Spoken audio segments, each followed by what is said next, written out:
Queridos amigas y amigos, gracias por sintonizar su programa Ni Más Ni Menos. Hoy pues en una nueva modalidad del programa donde nosotros nos trasladamos en búsqueda de algunos invitados para tratar temas que ustedes mismos nos van sugiriendo por nuestras redes sociales. Agradecemos la fidelidad de la sintonía a que es su programa que tiene un compromiso social donde tratamos temas de interés jurídico, político, no partidario y, por qué no, algunos temas que ustedes le entienden que son de interés social, para que ustedes se vayan creando un concepto sobre ciertos temas nacionales de interés jurídico.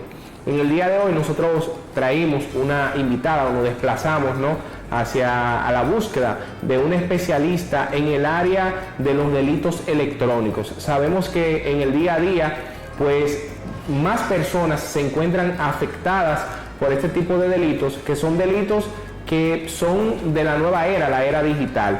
Y para ello, pues, nosotros hemos traído consigo a una dama defensora pública que lleva por nombre Darianna Morel, quien nos estará hablando sobre las desventajas investigativas y también las ventajas que ofrece este tipo de delitos y cómo prevenir la comisión de estos delitos, que son delitos de nueva boga, a pesar de que ya en la República Dominicana pudiéramos decir que vamos casi ya para 20 años que se está en la investigación de estos delitos. Así que luego de esta breve pausa comercial estará con nosotros la licenciada Darianna Lisedot Morel, así que no le cambien.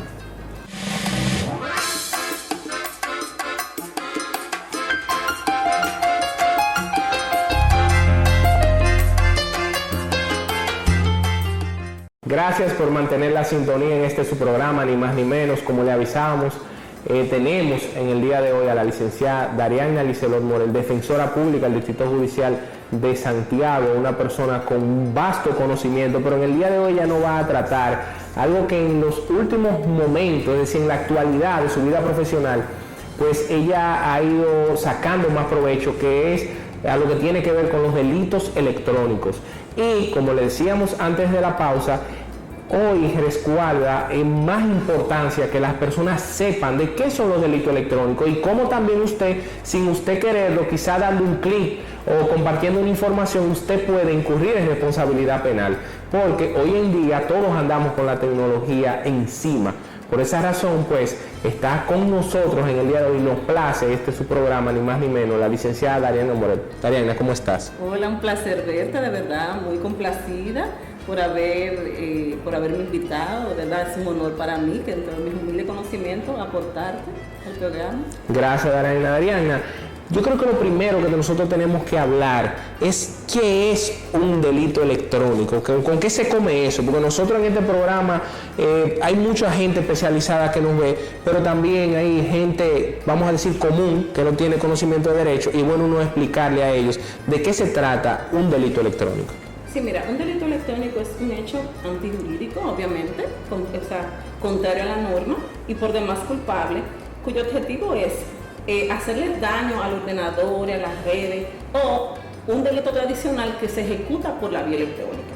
Por eso la norma que regula lo que es el delito electrónico, la 53-07, establece lo que son los delitos de contenido y los delitos que son electrónicos per se. Cuando hablo de delitos de contenido, son aquellos delitos tradicionales, por ejemplo, el robo, la estafa, la difamación, la injuria, pero cometidos por la vía electrónica. Lo que cambia es la vía de ejecución del delito. Y cuando hablo de delitos electrónicos per se, me refiero a delitos cuyo objetivo, aparte de ser cometidos por la vía electrónica, es dañar la vía electrónica. Un ejemplo, por ejemplo, que no se llegó a concretizar, pero que en principio se entendió que era así, fue lo que era el sabotaje en las elecciones. Ustedes se recuerdan que hubo todo un tema, que incluso se cancelaron las elecciones, que hubo un coronel involucrado, que hablamos de que hubo un sabotaje. Si el sabotaje se hubiese concretizado, que en principio se entiende que no, entre comillas, hubiésemos dado cuenta que el objetivo de esto fue dañar las redes de la Junta Central Electoral a los fines de evitar las supuestas elecciones. Digo supuestamente porque no se llegó a concretizar nada según las autoridades. Entonces, ¿cómo se hizo? Por la vía electrónica y cuyo objetivo permanecía dentro de lo que eran las redes. No así lo que es un delito tradicional común, como sería que yo me ponga en un computador y escriba que Chesney Calcaño es un delincuente, un ladrón, Dios te libre, porque eso sería un delito de difamación que se comete por cualquier vía tradicional, pero yo lo estoy haciendo a través de las redes sociales. Eso es importante uno establecer con respecto al delito de difamación, que sabemos que de manera común, que es un delito ya viejo establecido en la norma, pues ameritaba que la información tuviera publicidad. Entonces, cuando se hace por las vías de las redes sociales, esos delitos comunes que conocemos como el robo y demás, ¿tienen alguna agravante? Es decir, ¿se agravan por el hecho de utilizar las vías electrónicas? Bueno, la norma establece tipos penales específicos, establece penas específicas, incluso las penas devienen un poco menos graves que las penas que tiene un delito tradicional. Por ejemplo, el robo. Si no me equivoco, yo soy mala con las penas. Yo soy mala con los tipos penales y con las escrituras, pero es como de 3 a 10 años. Sin embargo, un robo tradicional, dependiendo de las circunstancias, podría agravarse hasta 20 años.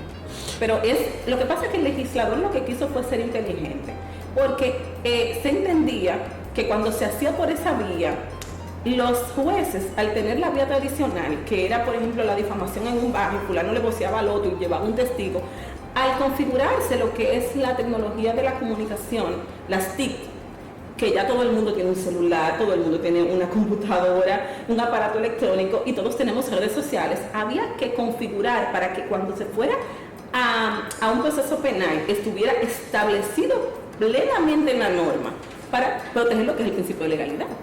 Esa simplemente era la opción del legislador, y tomando en cuenta, Chesney, que como el mundo ha ido cambiando, es muy globalizado, ahora mismo nosotros tenemos familiares en Japón y nos podemos comunicar con ellos, asimismo podemos hacer transacciones electrónicas, sobre todo ahora con la pandemia, por ejemplo, que vino a agudizar el deseo de nosotros manejar lo que era la tecnología. Pues no nos podemos quedar atrás, así como el mundo fue cambiando y globalizándose, así mismo fueron los delincuentes, adquiriendo destrezas en materia de delito. Es una realidad y es un tema también sumado al hecho de que los delincuentes, vamos a decirlo, a todo el que delinque, está siempre más avanzado que la norma. Y en el caso, te decía, de la difamación, que antes teníamos que probar la publicidad, pero ya el solo hecho de tú subir un post a una red social donde tú mínimamente puedes tener quizás 100, 200 amigos, pues ya se presume la publicidad. Entonces hay un tema ahí. Entonces, a tu juicio, Dariana, ¿cuáles son las dificultades que se presentan en este tipo de delitos? ¿Cuáles son las dificultades, digo, en el ámbito probatorio? ¿Cuáles, a tu juicio, tú que eres defensora pública, que conoce, diría yo, las deficiencias procesales, cuáles son las dificultades que se presentan a tu juicio? Mira, voy a englobarla desde el ámbito de la persecución hasta el ámbito probatorio. Mira, en principio, estos delitos fueron cometiéndose principalmente en los países desarrollados, específicamente Europa. Ustedes saben que incluso tenemos un convenio importantísimo, que no se puede hablar de delito electrónico sin el convenio de Budapest, que es un convenio de lo que son las naciones europeas. En ese sentido, ¿cuál era el principal motor que había? Se veía que había poca sensibilidad por parte del órgano persecutor y por parte de las autoridades judiciales, por ejemplo. Persecución y con vía de consecuencia lo que era la condena. Pero no era sensibilidad, era falta de preparación muchas veces. ¿Por qué? Porque el delito electrónico es un delito poco común, un delito que requiere una expertise diferente. ¿Por qué? Porque tenemos un delincuente que trabaja de forma remota. Está detrás de un ordenador, puede estar detrás de una computadora, de cualquier tipo de ordenador electrónico. Entonces, ¿qué pasaba con eso? Eso te da impunidad. Los elementos de prueba resultan volátiles, tú lo puedes borrar fácilmente. Entonces, ¿qué demandan los delitos electrónicos? Demandan una entidad de investigación específica. Por ejemplo, tenemos el DICAT.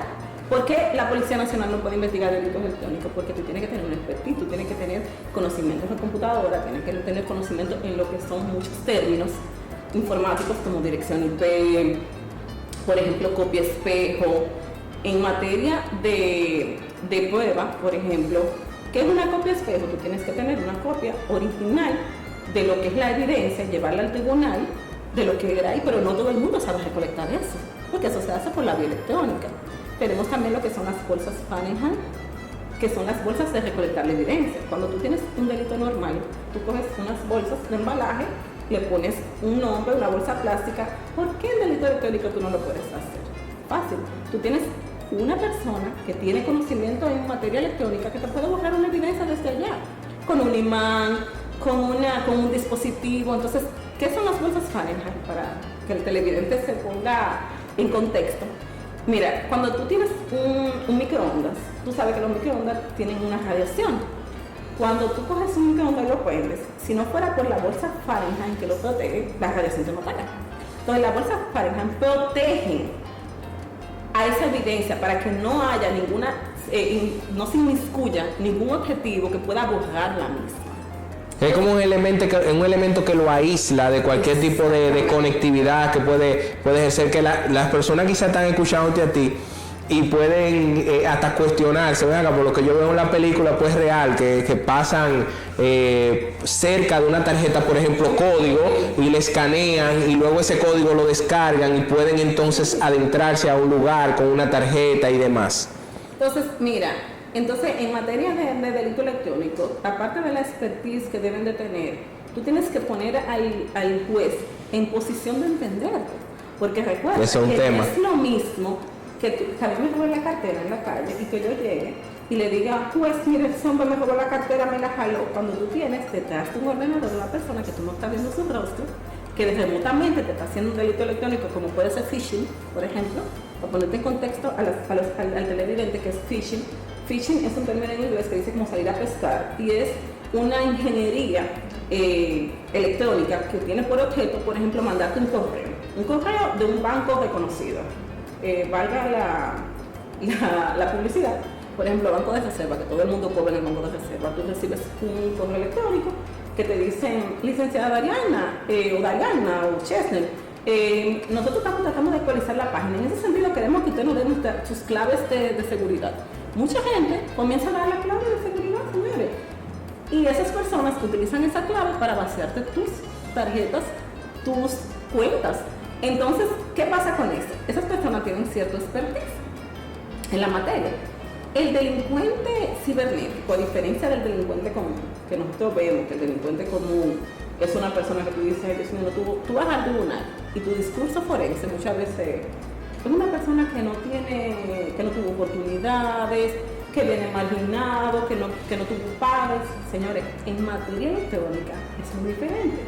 El perfil del delincuente electrónico es una persona con cierta expertise, con cierta educación. Muchas veces son profesionales, incluso son niños, como dicen en el árbol popular, hijos de papi y mami. Porque en el delito electrónico no solamente es el deseo de lucrarse, también es el ego.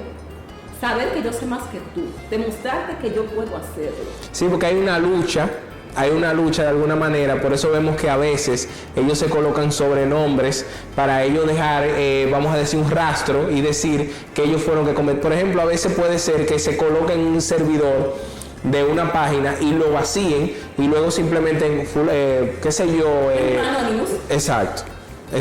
Que al final la afectación viene en el hecho de que el usuario no tiene acceso a la página, pero ellos quizá pudieran lucrarse de la información y al final no le sacan dinero a eso. A veces el ego. Entonces tú tienes una persona inteligente que te maneja detrás de un ordenador, donde te puede arrojar la evidencia de un momento a otro. Entonces, ¿qué exige eso? Que tú tengas una policía especializada, con el DICAR. ¿Qué problema hay con el DICAR? Que está regionalizado. El DICAR no está por provincias. ¿Qué implica eso? Que yo tengo un caso en Dajabón, que pasó un caso en Dajabón. Tiene que venir a donde, a Santiago. Es difícil que se trasladen porque es muy monótona para tanta población. El Cibao es muy grande. Entonces, eso hace que baje. Por ejemplo, yo veía que Rosalba, la fiscal de la capital, decía que había problemas, que el delito electrónico actualmente está dejando más dinero que el narcotráfico y que es difícil perseguirlo. Pero, ¿por qué es difícil la persecución? Por la inteligencia del perfil del delincuente cibernético, porque lo hace de forma remota, porque tienen poco personal para perseguir, porque las víctimas desisten. ¿Por qué la víctima desiste? Por ejemplo, tenemos lo que es un tipo penal que está muy en boga últimamente, le dicen el famoso poteo, que no es más que la sextorsión. La norma lo llama sextorsión. Por ejemplo, tú conoces a una persona, te voy a dar un caso real, porque yo tuve un caso de eso. O sea, te voy a decir el caso que yo tuve. Este es un señor con una familia, él conoce a una señora en una bomba de gasolina, la señora muy folclórica, para no decir otro término, comienza una relación con él, bueno, la señora comienza a verse, a frecuentar moteles, y de un momento a otro la señora le dice, mira, yo tengo fotos tuyas desnudo, yo necesito que tú me deposites 25,000 pesos, si no le voy a mandar las fotos a tu esposo. El señor le deposita. La segunda vez la señora vuelve y le dice lo mismo, el señor le deposita. Al final el señor se vio desesperado porque el chantaje era muy a menudo. Y decide a un abogado, el abogado le dice, vamos a demandar, porque lamentablemente no podemos seguir. Dice, pero puedo perder mi trabajo, mi familia, pero ya el costo-beneficio. Él ponderó y decidió poner su denuncia. Yo era abogada de una de las imputadas. ¿Cómo logran conectar mi imputada, que no era la autora principal, con el hecho? Por una dirección IP. Resulta que en Villa González, él le mandaban los correos. El DICAP se pone a establecer la dirección. Ese es como el código postal de la computadora. O sea, que el código postal... Esa es la cédula, que la gente hoy en día, antes, bueno, nosotros que lidiamos con todo eso de joven, lo que es el asunto del IP variable, la gente cree que no hay forma, es decir, aunque tenga un IP variable, al final hay formas de conectarlo. El IP público, y si bien es dinámico, lo menos cierto es que te da una clave, te da un número que te ubica. Entonces, ¿cómo la ubican? La ubican ahí. Se dan cuenta que del correo electrónico de ella, también, que era que se mandaban y quien cobraba por demás, cuando le depositaban, era la imputada mía, que era hermana de la imputada principal, que era la chantaje. Entonces ahí llegan donde mi imputada por el IP. O sea, mira por dónde. No es lo mismo que un delito tradicional. Entonces ahí fueron, al final había una red de 4 personas involucradas. El señor perdió su familia.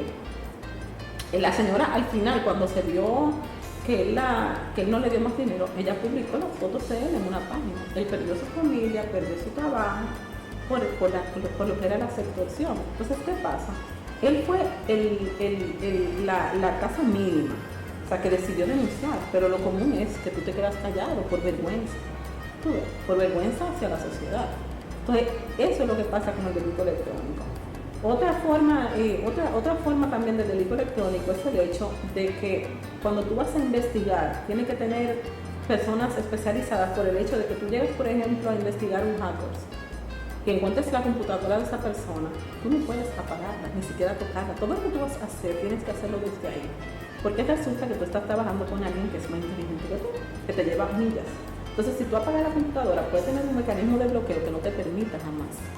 Por eso es que se necesita la prontitud. En ese sentido, lo que es la Convención de Budapest establecía muchos mecanismos, por ejemplo, de ayuda mutua, de congelación de datos, de puntos de contacto 24/7, porque honestamente a veces nosotros no solamente miramos lo que es nuestro alrededor, nuestro territorio, y vemos lo que es clonación de tarjeta, que es lo más común, la extorsión, pero señores, el delito electrónico, tú lo puedes ver globalizado. Incluso la norma te dice que tú puedes cometer un delito electrónico en Japón y los efectos sentirte aquí. Ciertamente. O viceversa. Entonces, en ese sentido, ¿por qué puntos de contacto 24/7? Porque tú tienes que tener cooperación internacional. La Convención de Budapest te señala 2 aspectos fundamentales. Primero, armonización de lo que es las leyes sustantivas. ¿Qué implica eso? La convención te dice que tú debes de tener la misma ley que hay en República Dominicana, debe haber en China, en Japón, en Puerto Rico, en Francia. ¿Por qué? Porque cuando tú requieres cooperación, tú puedes negarte a la cooperación si las leyes no están armonizadas. Y también requiere cooperación internacional. Esos puntos de contacto 24/7 funcionan porque, por ejemplo, hoy, ¿qué hora es aquí hoy? Las 7 de la noche, las 8 de la noche. Sin embargo, en Japón puede ser que hoy sea las 2 de la mañana. Y que sea otro día. Entonces, esos puntos de contacto es para evitar que esa evidencia digital sea eliminada, porque es volátil.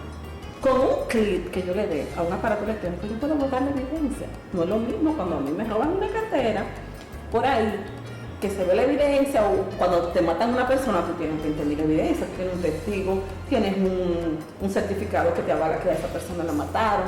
Sin embargo, yo puedo eliminar con un clic lo que es... toda la información que te puede vincular a ti. Dariana, entonces, ¿cómo tú ves el principio de libertad probatoria frente a los procedimientos que deben agotarse para la obtención de prueba en el caso de los delitos electrónicos? Pero yo quiero que tú me lo respondas luego que nosotros hagamos una breve pausa comercial, así que no le cambien.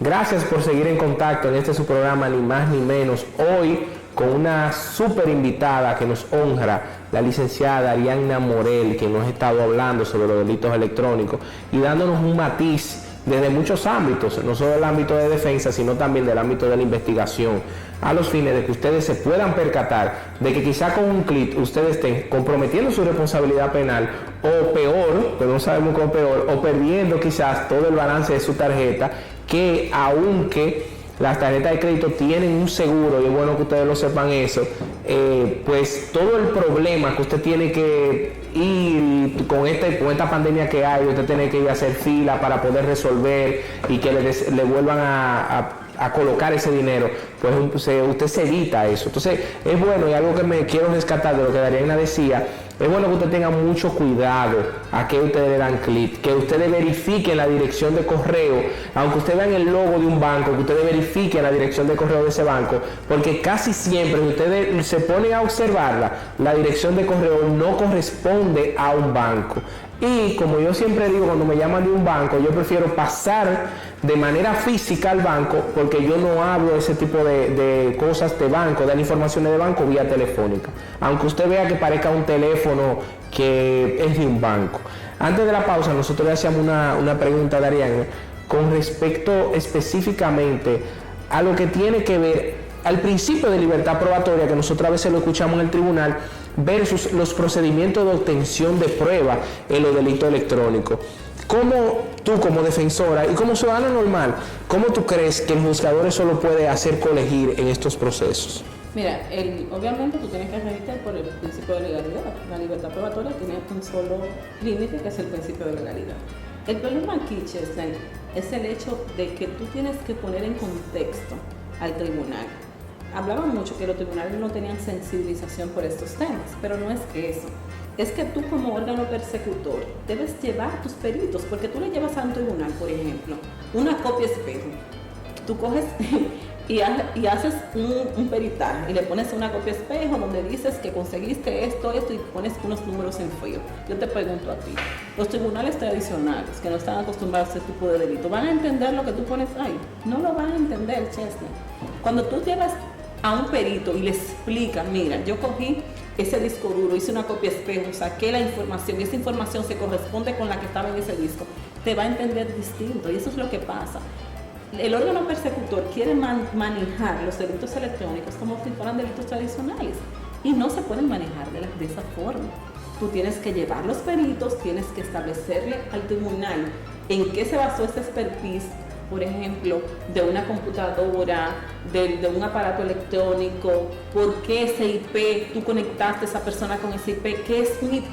Porque al final son términos que no son manejados por todo el mundo. Entonces ahí radica lo que es sensibilizar al tribunal, pero no es más que establecer el contexto de los elementos probatorios, que no estén en frío, que tú puedas demostrar con ese perito que esos elementos tienen un matiz vinculante con ese imputado, porque muchas veces no se establece eso, porque los términos, obviamente el tribunal no lo maneja de la misma manera que maneja los términos tradicionales. Mariana, entonces, a tu juicio, ¿cuáles son los elementos que deben procurarse en un tribunal? ¿Entiendes tú que realmente los tribunales, tú dices de sensibilización, sí, pero tú entiendes que los tribunales de la República Dominicana, luego del año 2007, porque tenemos una ley que es del año 2007 y en un momento vamos a hablar con respecto al contenido de ella y la posible verificación de la misma, ¿tú entiendes que realmente los tribunales están en conocimiento? Porque, por ejemplo, tú que con los años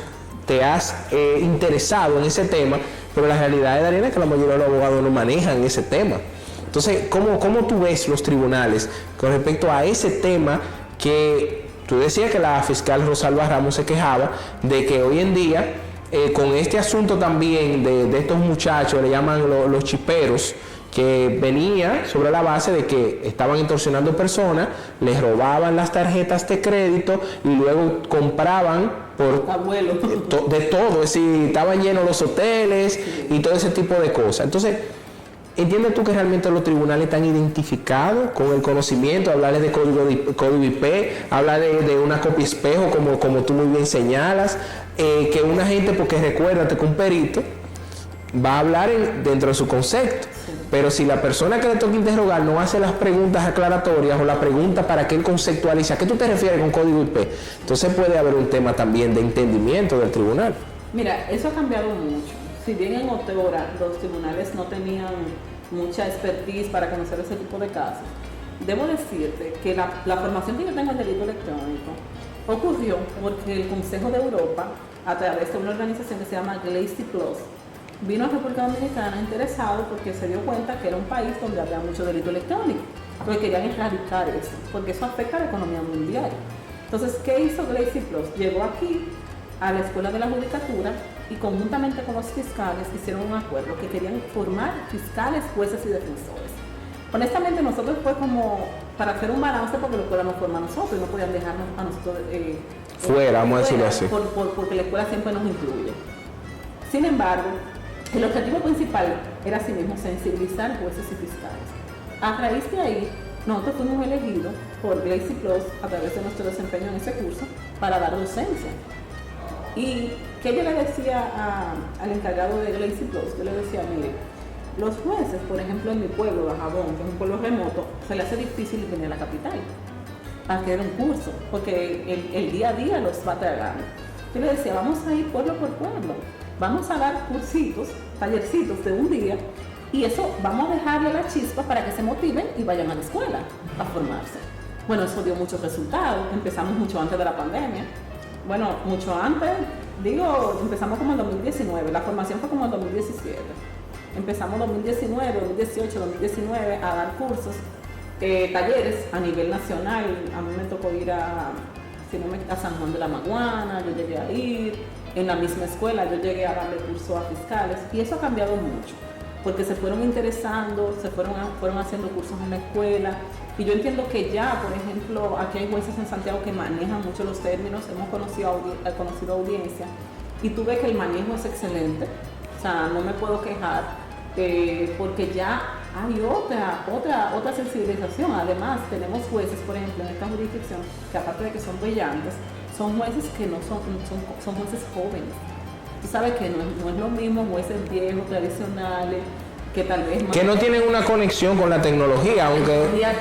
Pero estos jueces, se ha cambiado mucho esa percepción. También por parte del órgano acusador se ha dado un cambio, se han formado en ese sentido. Tenemos, por ejemplo, fiscales que se encargan del departamento. Tenemos un fiscal ahora mismo en Santo Domingo, que era muy bueno aquí en Santiago, que se dedica a ese ámbito y fue compañero mío formando en ese ámbito a jueces, fiscales y defensores.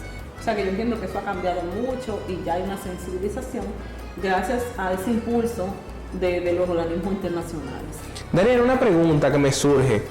¿Cómo influye lo que es la parte de la punibilidad o lo que es la pena con respecto al delincuente electrónico? Porque la mayoría de veces son muchachos jóvenes, muchachos clase media, a veces mucho bien parecido, exacto, que siempre están ahí, a veces los papás le dan mucha tecnología y ellos se trancan ahí en la habitación. Entonces, ¿cómo tú crees que influye eso? ¿Realmente has visto tú que hay vamos a decir, una sensibilización también? Porque hasta a mí me pasó en un caso, recuerdo, que trabajé y cuando yo vi el imputado, que era un muchacho de 23 años, estudiante de contabilidad, con conocimiento en redes, que era un tipo que me dijo, hermano, yo aprendí a clonar tarjetas yo viendo un videito en YouTube. Porque también ahí está el tema, es decir, cómo influye el acceso de la tecnología a través de la orientación que se le da. ¿Sí? ¿Cómo ves tú frente al hecho de los delitos de sangre, donde hay una persona muerta y quizá quien está juzgando no ve, como bueno, aquí no hay, como dice la gente, yo no robé ni aquí no hay muerto? Exacto. No, mira, es lo que tú diste un punto clave en lo que es el perfil del delincuente. A diferencia de estos muchachos que tú lo ves de los barrios, marginados, con un color de piel, por ejemplo, oscura mayormente, cierta característica, como diría Lomboso, el delincuente cibernético, a mí me tocó un caso hace poco, un muchachito así mismo, de 20 y pico de años, rubio, buenoso, blanco, que cuando llegó al tribunal, los jueces se quedaron así, porque no están acostumbrados a ese tipo de perfiles. Y con él, al final, él afectó mucho su vida. Puedo decirte que eso le afectó mucho en su trabajo, perdió su trabajo, su vida. Y yo he visto en él una persona que se ha querido rehabilitar. Él incluso hizo un acuerdo, hicimos un acuerdo, él hizo una suspensión, le dieron una suspensión. Y él me ha dicho que eso le ha dañado su vida entera. Junto a ese proceso había otro joven que tenía un ego fuerte, ese muchacho. Yo recuerdo que él fue condenado en primer término, se lo suspendieron la primera vez, la segunda vez lo condenaron a 5 años, ya tenía 2 condenas, él actualmente está privado de libertad. Y es una persona con unos conocimientos, tú lo veías cuando ese muchacho se paraba, que iba con un traje, también un muchacho muy elegante, con un perfil totalmente distinto al perfil tradicional, y es un muchacho brillante, y hoy día está preso, y obviamente eso le ha afectado, pero es que esa brillantez que él tenía, la canalizó mal, la canalizó para irse al ámbito delictivo. Y lo real en el caso fue que no tuvo reparos en volver a hacerlo, porque lo hizo por segunda vez. En el caso de él era clonación de tarjeta. Y apareció en un video, ya las entidades comerciales se enfocaron, porque 2 veces a un banco reconocido él le clonaba tarjetas. Y fue mucho el dinero que él debitó de esas tarjetas. Entonces, yo te digo que hay casos y casos, como en los delitos tradicionales, gente que obviamente eso le trae un peso moral, un peso en el ámbito psicológico, un daño, y que quieren reivindicarse. Pero hay personas que no le importa, o sea que en el fondo ese es su actuar. Y parece que yo digo de esa persona, aunque no soy psicóloga, que su perfil denota, de la otra persona que te digo que fue 2 veces, denota como que él, en las audiencias se veía que él quería minimizar a los abogados. Él era muy inteligente y quería hablar de él. Entonces, ese ego como que lo mantenía dentro de las redes haciendo ese tipo de delitos. Pero tú sabes que yo entiendo también que de parte del Estado, en el caso del Estado Dominicano, ese tipo de personas, que tú muy bien lo has determinado, que es una persona conocedora, el Estado pudiera captarlo y utilizarlo en las instituciones. Lo que pasa es que, lamentablemente en este país, cuando tú caes en la comisión de un hecho ilícito, el Estado es el primero que te desdeña y te mira con mal. Pero esos son personas que pudiera el Estado sacarle hasta dinero, ¿no? En otros países, lo que eran los hackers, que son personas con conocimientos brillantes en tecnología y que son capaces de coger un software malicioso y dañarte un sistema, el Estado lo contrata. ¿Y qué hace con ellos? Con ellos crea mecanismos de protección hacia futuros personas que tienen que ver con futuros delitos electrónicos. Yo no sé si ustedes llegaron a ver, aunque es ficción, solamente para poner en contexto a la gente, porque la gente aprende más cuando ve ejemplos. Todo se ilustra. Sí, por ejemplo, los CSI Cybers. CSI Cybers, habían 2 hackers que trabajaban con los CSI Cybers, que eran personas que eran hackers. ¿Qué hizo el Estado? Ok, tú eres un hacker, tú me estás dañando el sistema. Ven, vamos a aprovecharnos de tu fortaleza y vamos a crear mecanismos de protección a los fines de evitar que hackers maliciosos nos acaben con el sistema. Es lo que tú dices. Tú puedes aprovecharte de esas personas y lograr blindar el sistema. Obviamente no lo vas a blindar de forma tan efectiva, porque es lo que te digo, el delito electrónico va evolucionando. A medida de que los años van pasando y la cultura, la globalización va asumiendo un matiz diferente, así mismo sucede con los delincuentes cibernéticos. Van adquiriendo otras maneras de delinquir, más seguras, más fuertes, entonces van creando cierto daño en la población. Pero tú puedes, como tú bien dices, sacarle provecho a ese tipo de personas. Dariana, tú sabes que el tiempo en televisión siempre apremia, pero me gustaría a mí que, a tu juicio, vemos que ahora está en boga la discusión del Código Penal, un código súper viejo, pero a tu juicio, la ley 5307, ¿no? Esa ley del 2007, ¿cuáles elementos, brevemente, me gustaría que tú, por lo menos un minuto, me pudieras destacar, a tu juicio, necesitan actualizarse para la persecución del delito electrónico? Mira, si bien el legislador trató de poner muchos verbos típicos para agarrarte por algún lado, tú ves que dice el hecho de poseer, comprar, transferir, o sea, muchos verbos típicos. No menos cierto es que hay una problemática en lo que tiene que ver con la acción pública. ¿Por qué? Porque la ley tiene un error. El legislador erró al establecer que los delitos electrónicos eran de acción pública en instancia privada. ¿Por qué te digo que fue un error? Porque al final, cuando tú tienes el homicidio a través de las redes, de las redes electrónicas, y tú me vas a preguntar, por ejemplo, Dariana, homicidio. ¿Y cómo una gente puede cometer un homicidio a través de las redes electrónicas? Muy fácil, Chester. Tenemos, por ejemplo, tú sabes que todo ahora está automatizado. Tú puedes tener un paciente en el HOMS donde tú le pones oxígeno a una hora determinada y yo como hacker tengo problemas contigo, me interesa matarte y entro a ese sistema electrónico y decido quitarte el oxígeno a la hora que te toca y morir. Entonces, si tú tienes el delito en el delito tradicional, el homicidio es de acción pública per se. En delito electrónico, el legislador se equivocó y creo que por el artículo 56 establece que todos los casos, todos los tipos penales establecidos en la norma eran de acción pública en instancia privada, a excepción de cuando se trataba de crímenes contra la nación y cuando se trataba de un incapaz o de un menor de edad. Ahí sí eran públicos. Entonces hay una disparidad, porque cuando te vas al delito común, el robo con violencia, por ejemplo, en este caso no hay violencia física, pero hay un procedimiento un procedimiento del aparato electrónico. Y el homicidio, que es el crimen por excelencia de acción pública, aquí se convierte en otro tipo de delito. Entonces no debería ser. Ese tipo de cosas pueden ser modificadas en la norma para tener una mejor efectividad, porque es lo que te digo, lo que decía Rosalba, al final las víctimas muchas veces desisten. No, entonces estaríamos en un proceso que por una inasistencia a una audiencia pudiera quizá extinguirse. ¿Qué es lo que pasa comúnmente? Bueno, Dariana, muchísimas gracias por visitarnos en Ni Más Ni Menos. Esperamos pronto tenerte por aquí. Y agradecemos a todas las personas que de manera ininterrumpida sigue este toque de queda, que es, diríamos nosotros, de manera humilde, un toque de queda no solo a nivel regional, sino a nivel nacional a través de las redes sociales. Así que síganos en nuestras redes sociales y los esperamos en los siguientes programas. Recuerden siempre darle like a todos los videos que nosotros posteamos y sugerirnos qué tipo de temas ustedes quieren que nosotros toquemos. Así que muy buenas noches y muchas gracias. Okay.